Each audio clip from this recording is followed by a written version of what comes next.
It's Cofield Company on ESPN Las Vegas and ESPN Reno.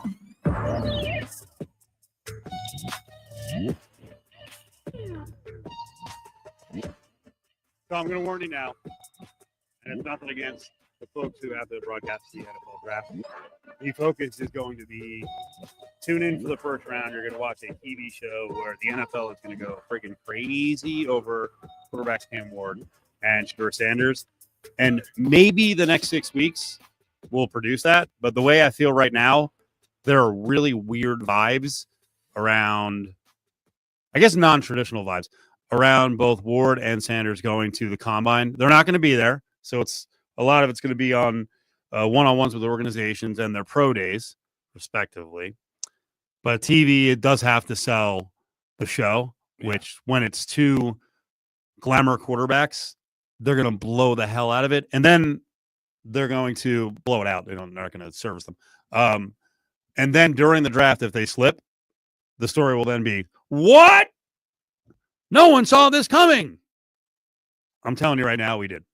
Of course. Okay? Yeah. So I know that they're going to do that, and they're going to show them in the green room like, oh, my God, Shedeur still available at 11. No one saw this coming. We saw it. Right. Okay? And if you read the tea leaves, you can see it. Now, I could be completely wrong. All that has to happen is someone goes gaga over a workout, an interview, the box office punch of a Shedeur. They love Cam Ward. He gets the whiteboard. You saw Brian Daboll, coach of the Giants, working the whiteboard with different quarterbacks. You've seen Gruden in the past do it. And sometimes coaches get crazy, like, oh, my God, he diagnosed everything really easily. Like, what can he do it on the field? He might have the smarts. Maybe doesn't have the physical abilities. And I heard a conversation today with NFL insider Tom Pelissero. And I thought the questions about both Ward and Shedeur were pretty good. So let's get right to the first one. He just talks about the overall class here, that this quarterback class, and we've heard the whispers. There are NFL people who are like, yeah, I don't know. And it's also the reason why you haven't seen many mock drafts that are like, lock 1, lock 2 in the draft. Ward and Shedeur and Ward. This is certainly the weakest quarterback class at the top since the Kenny Pickett, Desmond Ridder, Malik Willis year, where Pickett was the highest drafted one. That was in the middle or bottom of the first round, and then nobody else went until the third. Is there a third quarterback that gets up there? Jackson Dart's going to throw here in Indy. Could Quinn Ewers help himself through the process? Jalen Milroe is going to throw here. Okay. Now, that's a guy I trust because he does talk to people around the league. And lots of reporters talk to Adam Hill on our own show reporters, people in the league. So scouts, GMs, he's got connections. And when you get a general vibe where everyone, there's smoke screens, and then there's everyone is consensus where they're like, just not that great group. And just to put this in perspective, that 2022 class that he was talking about, Kenny Pickett got overdrafted. Oh, yeah. That, I have to look back. That might be the worst quarterback draft in the last 25 years. The quarterbacks in that 2022 draft, Pickett went 16th. Desmond Ridder went in the third round.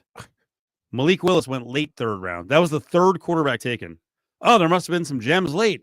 Matt Corral, Bailey Zappi, Sam Howell in the 5th, Chris Olajuwon in the 7th. Skylar Thompson is probably the best of that entire group we just mentioned. Yeah. And then, of course, who was the best quarterback in the draft? Was Purdy in that draft? With the last friggin' pick. Mr. Irrelevant. So maybe that just makes my whole lead-in irrelevant. That this league sometimes can't read quarterbacks, and Ward or Shedeur are unbelievable. Is that amazing when you hear that draft and you're like, there was just no one? And sometimes the league has to come to grips with hey, everyone in this draft is worth a third-round pick or lower, and maybe not even that. I said earlier, I like Cam Ward. I don't know. I wouldn't put the first pick on him, but I think he's a first-round quarterback. I think he'll go in the first. I think Sanders might be waiting for a while, man. I think second round is not out of the question at all. Mid-second round for him. Someone just drove off the road.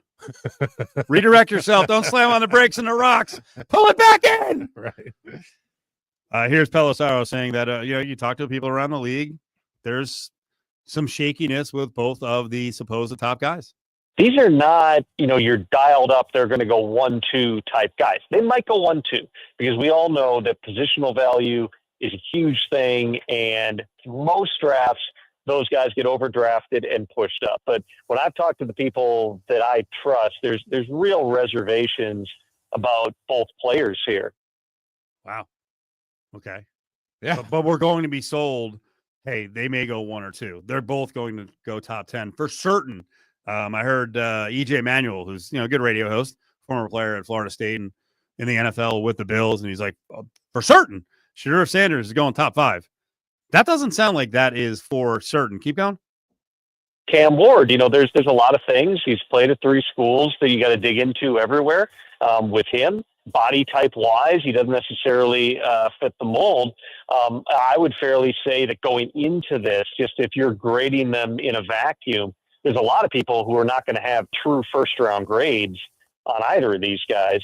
Yeah, if you're 6'1", 210, 6'2", 215, it's less than ideal size, but that should mean that you have outstanding legs. You can get around the edge. You bring that element. I don't think either guy brings that element. You can be a little smaller. I'll say it right now. Actually, Brock Purdy's probably a better runner scrambler than both Ward and Sanders. He can be a little bit dangerous with his feet, at least getting out of the pocket. And if you don't cover him, he can scoot 10, 12 yards. Yeah. So that's one of the holdups on both of them. Let's just talk about grades for this overall draft. But I would say the people I've talked to, nobody's ranked them above Caleb Williams or Jaden Daniels or Drake May. And you've even got some people who would argue some of those guys in the next group between Penix, McCarthy, and Bo Nix, which were very much a matter of taste a year ago. There's some who would put, these 2 guys 4th, 5th, 6th, 7th, somewhere in there. So the argument there is there are some scouts that have Cam Ward and Shedeur Sanders 7th or 8th over the last 2 years. That the 6 guys he named from last year's draft could all be better than Cam Ward and Shedeur Sanders. That doesn't surprise me. I mean, again, I don't even know. Not surprised. I was like, whoa, really? I mean, I listen. Full disclosure, I already made a bet with one of my buddies in Denver who follows Colorado, and I didn't set a good number. I probably should have set it at like 13.5. Yeah. But I bet him that Shedeur would not be a first round pick. I already paid the bet. Right. Oh, because I do think he's going to. I already paid it off ahead of time. I think he will be a first round pick. I said he won't be, but maybe I don't think it's going to get there. I think if he ever slipped to like 15, I think someone would trade up.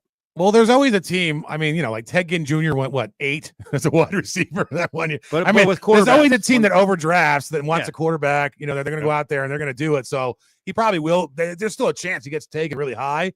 I just feel like I don't know. I don't really understand where the hype came from. I mean, he's a Sanders, obviously, but other than that, very productive at all of the stops. But there are a lot of quarterbacks who are really productive.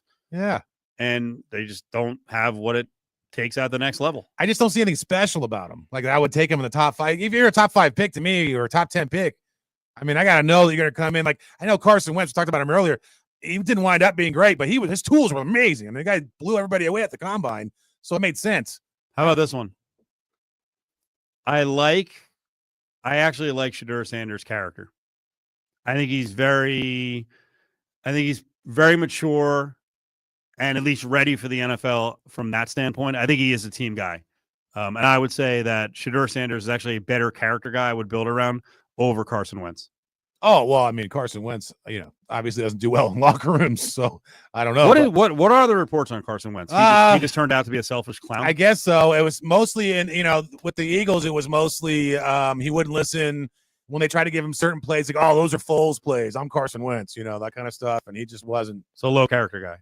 Yeah, I hate to say that about a guy I don't know, but yeah, it seemed that way. You can't play for the world champion Eagles?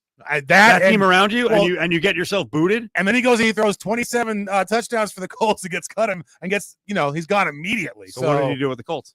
I don't know. I mean, he must not be a good locker room guy. Whatever reason, they don't like him.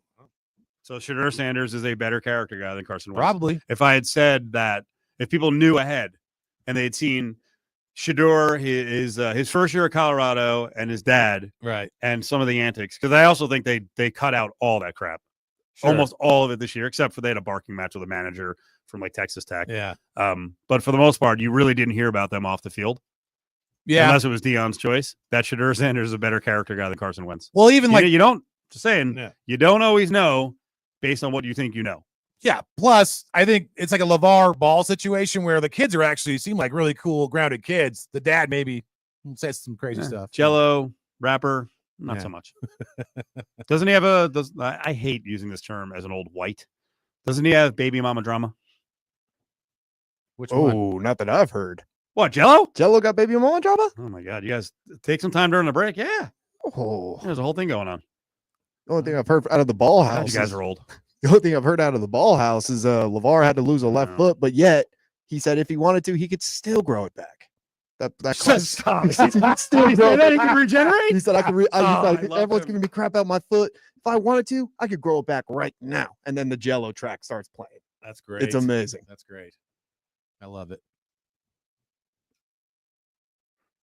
I'm so looking forward to the next 7 weeks because I'm pretty much in the camp that both guys are NFL quarterback prospects and probably second, third, fourth round picks. Yeah. But the story is going to be just hyping them up so much, and then we're going to sit there on draft day, and at least one of them will slip, and people are going to be, "What is going on?" And people are going to be irate in Raider Nation. If the Raiders are sitting there at 6, have a free pass to get one of them, and they pass on them.